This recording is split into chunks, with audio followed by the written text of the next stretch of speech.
कामगार कर्मचारी कांग्रेस चारों श्रम संहिता लेबर कोड जो 21 नवंबर को लागू हुए हैं इसका विरोध करती है और पूरे देश में आंदोलन चालू हो गया है। जो भी माध्यम है विरोध करने का उस पर काम शुरू हो गया है और 22 तारीख को श्रम शक्ति भवन पर कम समय में हमने प्रोटेस्ट किया था और सरकार को कहा कि यह मजदूर विरोधी है। हमारे साथी हमारे वाइस चेयरमैन रमेश कुमार यादव जी हैं और इसमें 4 कोड हैं: इंडस्ट्रियल रिलेशन, हायर और फायर।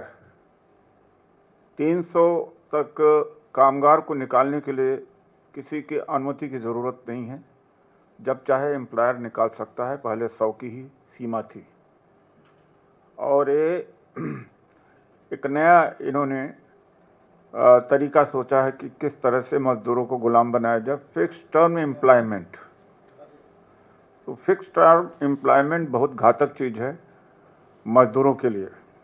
दूसरा है वेतन की परिभाषा को फिर से रीस्ट्रक्चर कर दिया है। पहले वेजेज का कंपोनेंट अलग होता था और ग्रेच्युटी, ESI, प्रोविडेंट फंड अलग। अब सबको कंबाइन करके उसके ऊपर ग्रेच्युटी और भी सारी चीज़ें कैलकुलेट करी जाएंगी। तो कुल मिलाकर के एक मजदूर का जो टेकअवे सैलरी है वो करीब 50% ही रहेगी और पे रिवीजन 5 साल में 5 साल उसका अवधि दी गई है। तो महंगाई बढ़ गई है लेकिन उसका जो वेजेज है, पे है, वो रिवाइज नहीं होगा। आप यह समझ सकते हैं कि कितना ये खतरनाक नियम है। पहले ऑक्यूपेशनल हेल्थ एंड हजार्ड्स के ऊपर बड़े सख्त कानून हुआ करते थे, तो अब वो इंस्पेक्शन, निरीक्षण जैसे मजदूरों की सुरक्षा के लिए वो एक तरह से ख़त्म कर दिया गया है। तो बेतहा शोषण मजदूर का कर सकते हैं। सुरक्षा के ऊपर जो एम्प्लॉयर की जिम्मेदारी होती थी, उसके ऊपर इक्विपमेंट खरीदने का, देने का, अब उसको इसकी कोई उसके ऊपर पाबंदी नहीं है। इसके अलावा भी इसमें जो गिग वर्कर्स हैं और उनको केवल सुविधा दिया है उनका रजिस्ट्रेशन हो जाएगा। प्लेटफार्म वर्कर्स हैं, गिग वर्कर्स हैं जो रेगुलर नहीं है, दिन में भी कितने कभी काम करने को मिल जाए कभी नहीं, तो उनका ESIC, EPFO, पेंशन, ग्रेच्युटी बिल्कुल नहीं है, केवल रजिस्ट्रेशन मात्र कर दिया गया है। तो इस तरह से इनका जो वेलफेयर की स्कीम थी उसको कमज़ोर कर दिया है। असंगठित क्षेत्र के मजदूरों के ऊपर बहुत ही जुल्म हुआ है और उसमें न उनके पेंशन की बात है, न प्रोविडेंट फंड की बात है, न उनका ESIC जो मेडिकल सिक्योरिटी की बात है, और मदर अलाउंसेस नहीं है उसमें, और एक्सीडेंट हो जाए उसके लिए भी कुछ नहीं है, और कोई फंडिंग नहीं है, और न कोई शिकायत का निवारण है। असंगठित मजदूर इस देश में लगभग 44 करोड़ हैं। उनको बिल्कुल एम्प्लॉयर के हवाले छोड़ दिया गया है, जैसे बकरी को छोड़ देना शेर के सामने और शिकार करे। इस तरह से इस देश के पूंजीपतियों और बड़े बड़े जो एम्प्लॉयर हैं उनके हवाले इस देश के जो मजदूर हैं, असंगठित मजदूर खास तौर से छोड़ दिया गया है। अब वो हड़ताल नहीं कर सकते।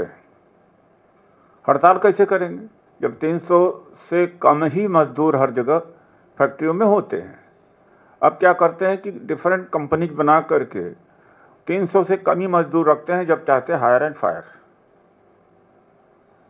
ऐसे में एक तो बंधुआ मजदूर हो गया है जो 75 साल में, कांग्रेस ने 70 साल 75 साल में भारी मेहनत से, मशक्क़त से मजदूरों के हितों में कानून बनाती आ रही थी, उसको एक धक्के में एक झटके में इन्होंने हत्या कर दी। उनका श्रमिकों के लिए जो कानून बने हुए थे उनकी हत्या कर दी है इन्होंने। ट्रेड यूनियन भी स्ट्राइक कर रही हैं, लेकिन असंगठित कामगार इसमें बहुत ज़्यादा प्रभावित हुआ है। तो इससे ज़्यादा खतरनाक नीति अभी तक तो मैंने नहीं देखा कि भारत सरकार की आई हो मजदूरों के लिए। तो इसको वापस किया जाना चाहिए, ये हमारी मांग है। धन्यवाद।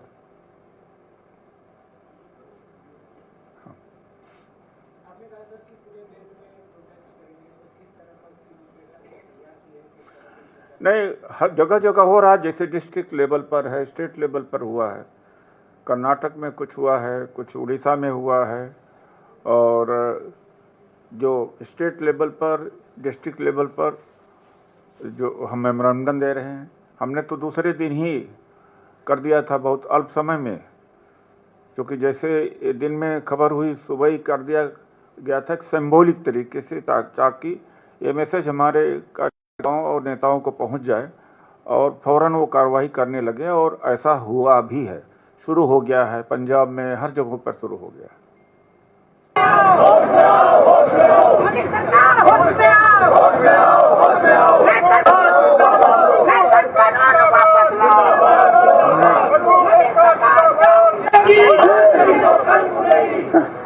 हमने लेबर कोड को भी उस दिन प्रतियां भी जलाई थी। धन्यवाद। कोई सवाल?